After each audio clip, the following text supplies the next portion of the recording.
सच आहे मित्रांनो, मी अर्चना आलबर, एक शेतकरी कन्या. तर मी मागल्या वर्षी पण पपई केली होती आणि यंदा पण पपई करायची, परत त्याच क्षेत्रात उतरलेले आहे. तुम्ही पाहू शकता, मागल्या वर्षी बऱ्यापैकी पैसे झाले होते पपईचे, पण यंदा काय होते काय माहिती, झाले तर लाख नाही तर राख, अशी गंमत आहे.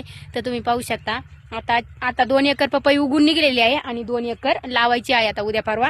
तर तुम्ही पाहू शकता, पपई लावायला पण भरपूर लेट झाले आम्हाला, बी लावायची त्याच्यामुळे जास्त प्रमाणात लेट झाले.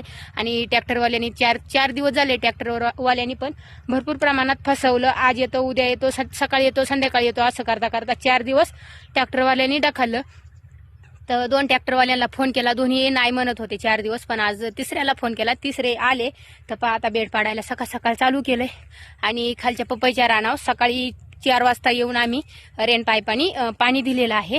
आणि तिकडं बाऱ्या भरणं चाललंय, तिकडं मी तिकडं भरणं चाललंय आणि इकडं सरी पाडायचं काम चाललंय. फौजी साहेब सरी पाडतात आणि मी तिकडं आकडा हलवाय गेलते, तिकडं पण थोडं लाईटीचं होतोय, टाटर उचलत नाही, बाबा उचलून देत नाही टाटर, त्यामुळे तिकडे पण आकडा हलवाय गेलते. आकडा म्हणजे काय झालंय मित्रांनो, आकडा म्हणजे ते आम्ही ना आता हे केले ना, नवी शेती घेतली, त्याच्यामुळे आकडा पण नवीन आलेला आहे.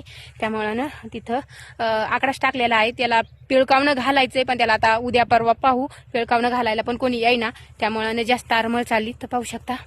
तर चला, असंच आहे.